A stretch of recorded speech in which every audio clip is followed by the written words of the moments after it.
નમસ્કાર મિત્રો, સ્વાગત છે તમારું આપ સૌની સિયારી ચેનલ એને ગુજરાતી યુટ્યુબ ચેનલમાં. હું નિકુંજ પરમાર આપ સૌનું તહેરીર સ્વાગત કરું છું.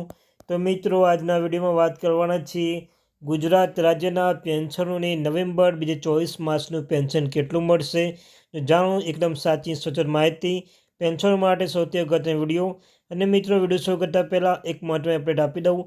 તો મિત્રો, જે પણ મહિનાનું હોય તે મહિના છેલ્લા દિવસે, દાખલા કે મિત્રો નવેમ્બર મહિનો છે તો નવેમ્બરના છેલ્લા દિવસે તમને વિડીયો બનાવી જાણ કરવામાં આવે છે.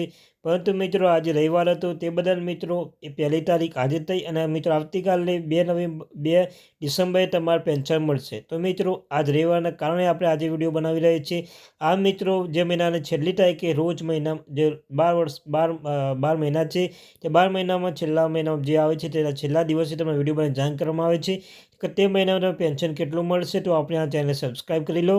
અને સરકારી કર્મચારી, નિવૃત્ત કર્મચારી, પેન્શન બાદ તેમ પગાર બાબતે ડીઆર એચઆરએ અન્ય કોઈ પણ અપડેટ આવે તો પણ તમને જાણ કરવામાં આવશે. તો આપણે આ ચેનલને સબસ્ક્રાઈબ પણ કરી લેજો અને વિડીયોને પણ લાઈક કરી દેજો. તો ગુજરાતમાં રાજ્યના પેન્શનો માટે નવેમ્બર 2024 માસનું પેન્શન કેટલું મળશે, ચાલો જાણી લઈએ વિગતવાર માહિતી. બીજી પણ મહત્વની માહિતી છે કે નવેમ્બર માસનું પેન્શન 2 ડિસેમ્બરના રોજ જમા કરવામાં આવશે, કારણ કે આજે ડિસેમ્બરનો રોજ રવિવાર છે. અગાઉના મહિનાની વાત કરીએ તો ઓક્ટોબર માસનું પેન્શન 1 નવેમ્બર રોજ જમા કરવામાં આવ્યું હતું. 23 ઓક્ટોબરના રોજ અગાઉથી આપી દેવામાં આવ્યું હતું, કારણ કે તહેવારની સિઝન હતી એટલે કે પેન્શન તકલીફ ના પડે એટલે સરકાર અગાઉથી પેન્શન જમા કરી દીધું હતું. તો મિત્રો, તમને કહ્યું તેમ 2 ડિસેમ્બરના કારણે રોજ જમા કરવા પેન્શન આવશે, કારણ કે 1 ડિસેમ્બર રોજ રવિવાર હતો. તો મિત્રો, તો આવતીકાલથી પેન્શન કેટલું જમા થશે તેની વાત કરી લઈએ તો ગુજરાત સરકાર મોંઘવારી ભથ્થામાં 3% વધારો કરેલ છે, પરંતુ આ વખતે પેન્શન જૂની ટકાવારી પ્રમાણે જ મળશે. તો નવેમ્બર માસમાં તમારું બેઝિક પેન્શન પ્લસ મોંઘવારી ભથ્થા જૂના દર પ્રમાણે પ્લસ મેડિકલ ભથ્થું બરાબર તમારી કોમ્પિટિશનની કપાત હોય તે અને આવક વેરાથી કઈ બીજી કપાત હોય તેને બાદ કરીને પેન્શન ચૂકવવામાં આવશે, જેની ખાસ નોંધ લેવીને પેન્શન ધારકો મિત્રો અને ભાઈ તથા બહેનોને. અને મિત્રો, હાલમાં ગુજરાત સરકાર દ્વારા 156 માસનું કોમ્પિટિશનની વસૂલાત બંધ કરવામાં આવે છે, જે અન્ય બીજા રાજ્યો કરતાં ઘણીવાર વધારે છે. હાલમાં આંધ્રપ્રદેશ, પંજાબ રાજ્યોમાં તે 128 માસ પર કપાત બંધ કરવામાં આવશે. તો તિજોરી નિયામકને વિનંતી કરવામાં આવી છે કે ગુજરાત રાજ્યની પેન્શનોને 128 માસ પછી કપાત બંધ કરવામાં આવે.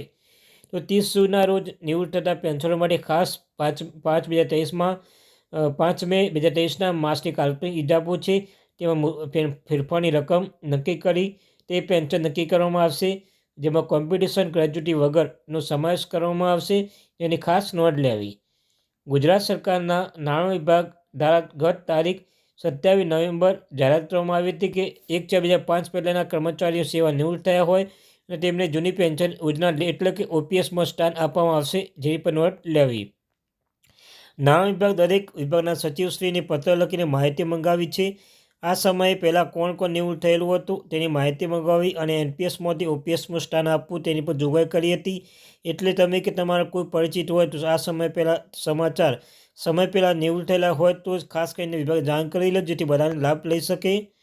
અને મિત્રો, તો બસ આ વિડીયોમાં આટલી માહિતી હતી. પેન્શનને લગતા અન્ય કોઈ પણ બીજા ફેરફાર નથી. જો કોઈ પણ ફેરફાર હોય તો વિશેષ માહિતી આવશે તો તમારા વિડીયોના માધ્યમથી જણાવીશું. તો વિડીયોને જોવા મળશે તો આપણે ચેનલને સબસ્ક્રાઈબ કરી લેજો. તમને રોજના રોજ આવી માહિતી ચેનલમાં પૂરત કરવામાં આવશે. તો આપણે આ ચેનલ એને ગુજરાતી યુટ્યુબ ચેનલ સબસ્ક્રાઈબ કરી લેજો. Thank you very much.